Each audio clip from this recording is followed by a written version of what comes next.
back to our channel.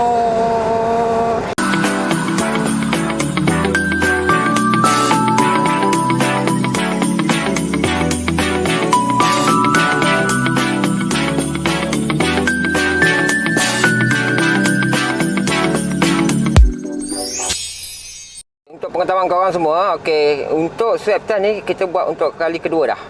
Okey, kali kedua. Sebab apa? Okey, biarlah orang rumah aku yang terangkan dengan korang semua selanjutnya lah, kan, apa yang berlaku sebenarnya, apa situasi dia sebenarnya, keadaan. Okay guys, sebenarnya masa 23 hari bulan hari tu, kita orang dekat JB 23 bulan 8. Kita orang dekat JB. Lepas tu kita orang dapat info daripada grup WhatsApp. Berita yang agak menjadikan jugalah. Pakcik suami aku positif COVID. Pakcik aku duduk dengan nenek aku berdua. Abang aku bawa pergi hospital, cek, dan dia pun disahkan positif COVID. Sangat-sangat close contact. So, apabila dia dua orang dah positif COVID, nak tak nak memang semua sekali satu rumah kena buat swab test. Sebab apa? Kita orang kontak rapat. Rumah mak mentua aku dengan rumah nenek tu tak jauh pun, dekat je. Dalam 50 meter dah. Kita orang masa tu dekat JB, jadi kita orang macam tak boleh nak berfikir dengan tenang. Sebab kita macam alamak, sebab benda ni kita takut, benda yang kita tak nak kan.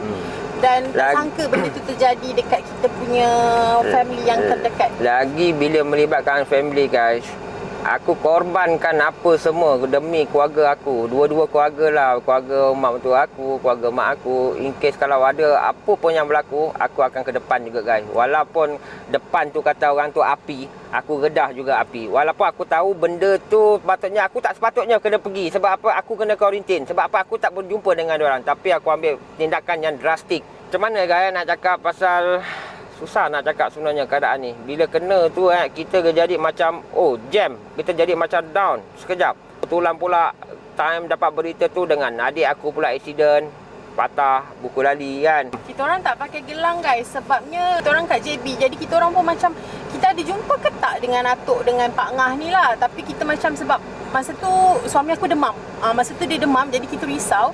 So kita orang decide untuk kita orang berdua dulu pergi buat swab test. Kita tak buat dekat klinik pun, kita just beli dekat farmasi masa tu, kita buat berdua. So kita macam kita decide lah, kalau misal kata sebab 22 tu kita orang tidur rumah mak aku.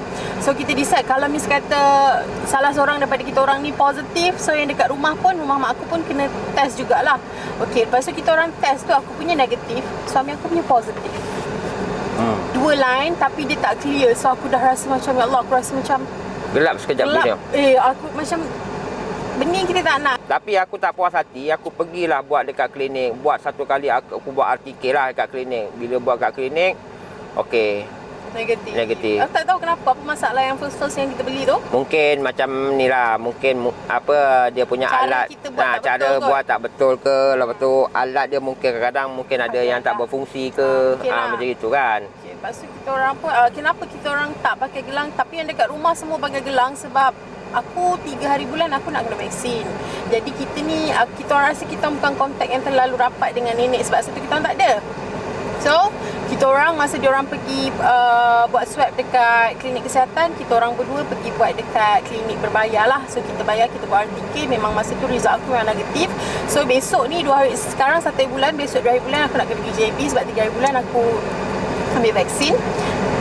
So kejap lagi kita orang nak pergi test lagi sekali untuk memastikan memang kita rasa kita sihat kan. Tapi kita tak nak lah kita nanti pergi Johor, misal kata benda tu ada, kita tak nak. Benda tu akan melibatkan banyak orang kan. Guys, bila dah melibatkan banyak orang, banyak masa kita yang terbuang. Kan, kalau kata kita berduit pun banyak duit kita terbuang. Kan. Macam-macam guys kita nak kena fikir kan. Tapi masa tempoh kuarantin tu, walaupun kita orang tak bergelang, kita tak ada keluar pergi kerja. Ni baru kita orang kita orang nak pergi RTK.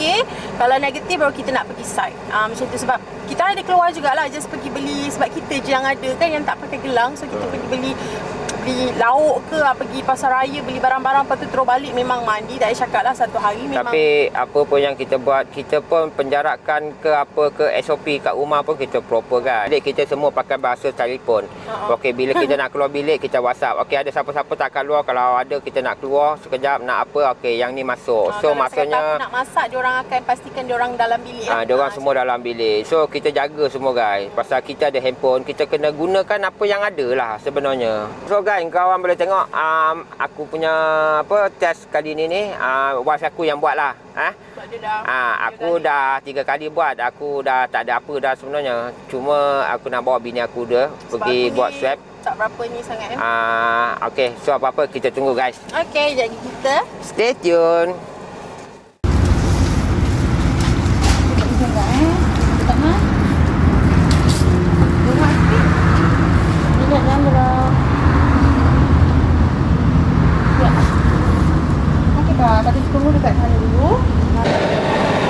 Okay guys, aku dah pergi buat RTK tadi and result dia pun cepat lah kan. Tak adalah kata nak kena menunggu 2-3 hari. So Alhamdulillah negatif. Nampak tak? Lantak lah korang nampak tidak? Negatif. So esok aku boleh pergi JB, lusa aku boleh ambil vaksin dos yang kedua. So 18 hari bulan aku dah boleh dine in dekat mana-mana restoran ni.